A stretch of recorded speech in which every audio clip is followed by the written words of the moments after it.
Holy moly, we just got an absolutely massive wave of new GTA 6 information, and it's finally time, guys. This actually feels like the moment we've all been waiting for. For years we've been surviving on trailers, screenshots, leaks, rumors, speculation, Reddit theories, and people analyzing reflections in windows like they're conducting a criminal investigation. But now Rockstar has officially opened the floodgates. Pre-orders are beginning, new screenshots have been released, massive gameplay details, the game's additions have been revealed, we've learned a surprising amount about how progression works, and perhaps most importantly, all signs are pointing toward Rockstar's full marketing campaign finally kicking into gear. And if pre-orders are launching right now, then that third trailer could realistically arrive at any moment. What's interesting is that these new details reveal far more than just bonus content. They actually tell us a lot about the structure of GTA 6 itself.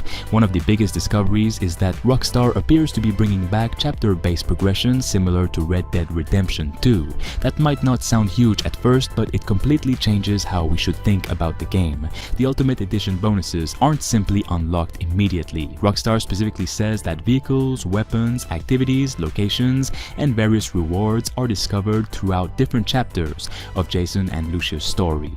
That strongly suggests GTA 6 is once again structured as a large narrative journey that evolves over time rather than simply throwing every mechanic and feature at players from the start. If that's true, then Rockstar may be building something much closer to Red Dead Redemption 2's storytelling philosophy than GTA 5's approach. And honestly, that makes a lot of sense when you think about everything we've learned about Jason and Lucia so far.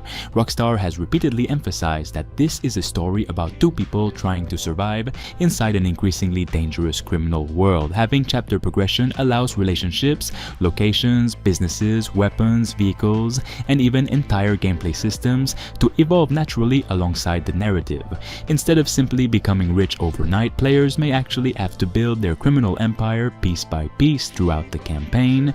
The screenshots from the Ultimate Edition content also reveal something else that I think many people are overlooking. GTA 6 looks absolutely packed with side activities and optional content. We're talking about restoring abandoned classic cars, tracking down hidden project vehicles, customizing them, running jobs for local fixers, finding exclusive vehicles, discovering special garages, visiting entirely unique businesses, collecting apparel, tattoos, hairstyles, weapons, and much more. It feels like Rockstar isn't simply building a larger map. They're building a world that constantly gives players reasons to explore every corner of Leonida. One detail that immediately jumped out at me was the mention of stash boxes and fencing stolen goods. That sounds very different from how previous GTA games handled criminal progression. Rockstar specifically mentions storing stolen items and selling them through fences. If that's fully integrated into gameplay, it could mean robberies, thefts, and criminal activities have much more persistence and depth than before.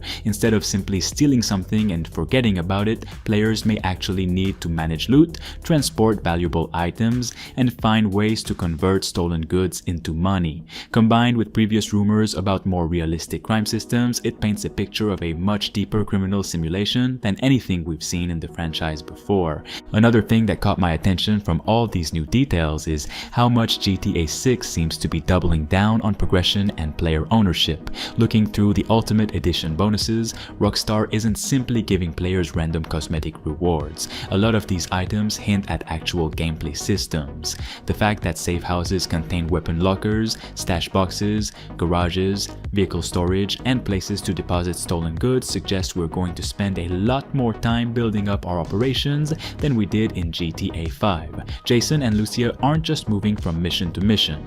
It looks like they're gradually building a criminal life across Leonida. The mention of restoring abandoned classic cars is also interesting because it sounds very different from simply buying vehicles online like in GTA Online. Rockstar specifically talks about finding project cars, rebuilding them, and bringing them back to life.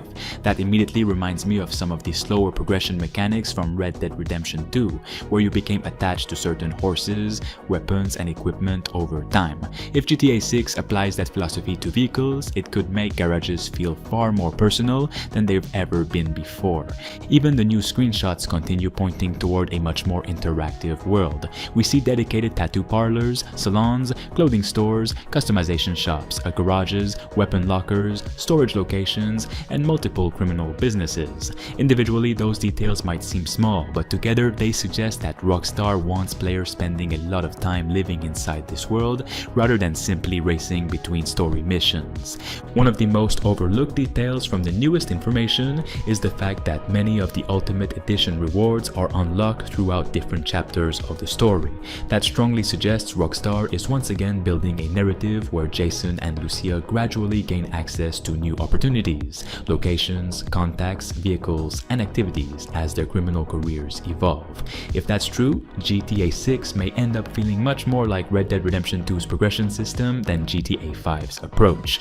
The vehicle customization details are also pretty insane. Rockstar revealed entirely separate customization businesses dedicated to different styles of vehicles. Rideout Customs focuses on the artistic customization, interiors, wheels, and visual modifications, while One-Eyed Willy specializes in off-road builds and custom paint jobs. The fact that Rockstar is dedicating entire businesses to different forms of customization suggests vehicle modification is going to be a much bigger part of the game than it was previously. Looking at the screenshots, some of these cars barely resemble their original versions. The screenshots themselves also continue reinforcing something we've been seeing ever since Trailer 2 released. The density of the world is absolutely ridiculous. Every image seems packed with detail. Streets feel alive, buildings feel inhabited, vehicles feel varied. NPCs look far more natural than anything Rockstar has done before. Even simple screenshots of garages, clothing stores, tattoo shops, and safe houses contain more environmental detail than entire sections of older open world games. At this point, Rockstar isn't really competing with other open world games anymore. They're competing against expectations that they themselves created. Because let's be honest, Rockstar isn't going to launch pre-orders, begin its global marketing campaign, reveal editions, showcase bonuses, update websites, release dozens of new screenshots, and then stay silent for months. That simply isn't how Rockstar operates. The timing strongly suggests we're entering the final marketing phase before launch. Whether that means the next trailer arrives days from now, later this week, or shortly afterward remains to be seen, but the signs are becoming impossible to ignore. What's funny is that even after all these screenshots and new information, Rockstar still hasn't shown very much. We still haven't seen a proper gameplay demonstration, we still haven't seen the full progression system, we still don't fully understand how crimes work, we don't know how businesses operate, we don't know how police systems function, we don't know how much of the world is explorable, we don't know how many activities exist, we don't know how online will evolve after launch, and yet somehow every new